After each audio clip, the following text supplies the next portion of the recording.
God is trying to introduce you to a new version of yourself. Are you going to pick up? I know it feels uncomfortable right now.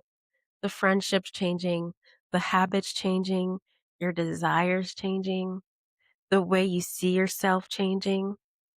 But what if this isn't losing yourself? What if this is God introducing you to a new version of yourself?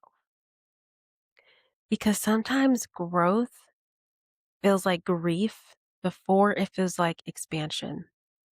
You grieve the old identity, the old comfort zones, the old coping mechanisms, the old version of you that stayed small because it felt safe. And that's why transformation can feel so emotional. This has been so huge for me as the queen of transformation and a transformational speaker, coach, and all the things.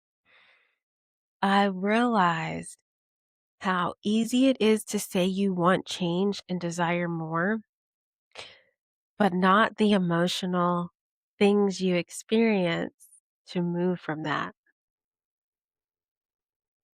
I knew I'd got to a place in my life where I was fed up and I was ready for change.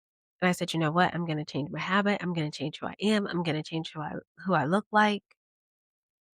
And then situations, people, and patterns kept popping up. And I was one of those people who would say she's starting something new, and within like 4 or 5 days later, I'm done. Or, you know what? I can do a good 2 to 3 weeks in, but I'm done, right? And that's because I never accounted for the grief I would have for that old version of me that brought me here. There would be many times where I would be hurt or confused why a certain person was treating me a way, or why someone was so accustomed to taking advantage of me or seeing me in a certain light, as I just mentioned. Why I felt like I was in the same predicament. And I've realized that I wasn't emotionally transforming. So I might have made the changes on the outside, but I didn't take this emotional change either. And I kept reverting back to my old emotional patterns because that's what I was used to. And it wasn't until I stopped reacting, I stopped even claiming what wasn't mine anymore.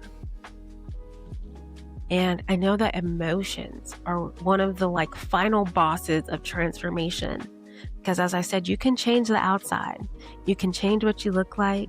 You can kind of change some patterns.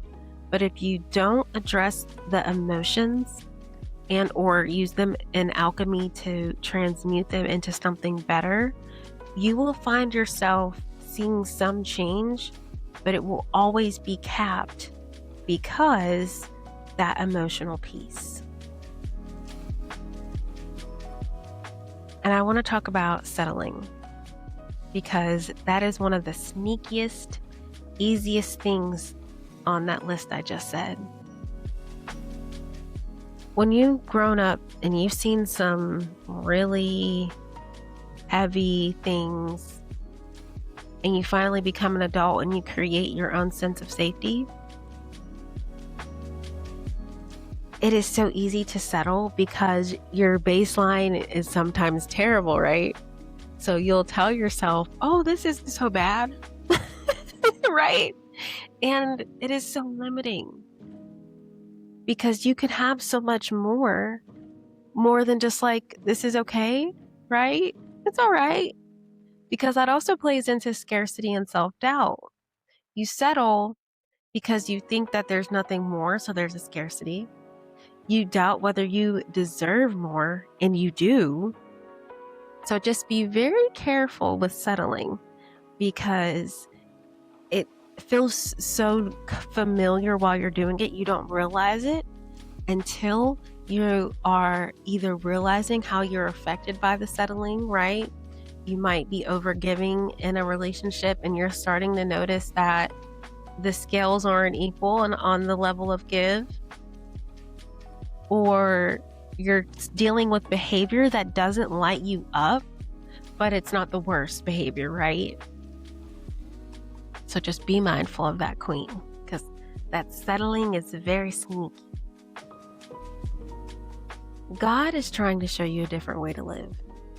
A version of you that feels safe being seen, safe receiving, safe resting, safe trusting and leaning back, safe and expanding. And I think some of you are in the middle of that transition right now. You can feel yourself outgrowing who you used to be, even if you cannot see who you're fully becoming yet. And I want to share a really cute video, or not video, a concept of I saw on the clock app. I'm trying to be careful with how I say stuff. I don't know, I think her name's Miari. It could be wrong.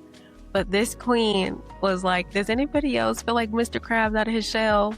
And that's what this can feel like sometimes. You've outgrown your little crab shell and you're ready for your new shell, but those take time. And not so much time, but they take alchemy, right? We have to shed the old to receive the new. And there is that space in between. So I want you to trust that I understand that it is very vulnerable. Sometimes it can be scary. And sometimes that space in between can feel lonely. It can feel lonely because you don't resonate with what was, and so you're afraid of losing those connections. But you just know something better is coming. And as somebody who's come on the other side of that transformation every time, I promise you the people who are with you and can stay with you during your transformation, they're meant to be there. Sometimes what doesn't come with you was meant to be with you for that season, and that's okay. So while that space may be lonely, it's holy. That's where God comes in and starts talking to you. Because becoming requires release. So if you're feeling it, you might want to not fight the transformation. Stop trying to squeeze back into the old identities that you've already outgrown. God is not taking something from you. He's introducing you to yourself. Or I like to call reintroducing. Because I feel like we've been this woman this entire time, but we've just gone a little astray from who we are, our truth. And so I'm honored to hopefully lead you back to your own truth, your own sovereignty, and to help you receive more good. So go ahead and get the Receive More Good activation and join us in the Receiving Academy to do this with like-minded friends. Thanks for watching. Make sure you like, share, and subscribe, and I'll see you on the next one. If this resonated, I would love to help you more with this in the Receiving Academy, and I'm so thankful that you watched this today. Please be gentle with yourself and know that you do not have to experience these emotions that you don't want to. And I'd love to help you with that.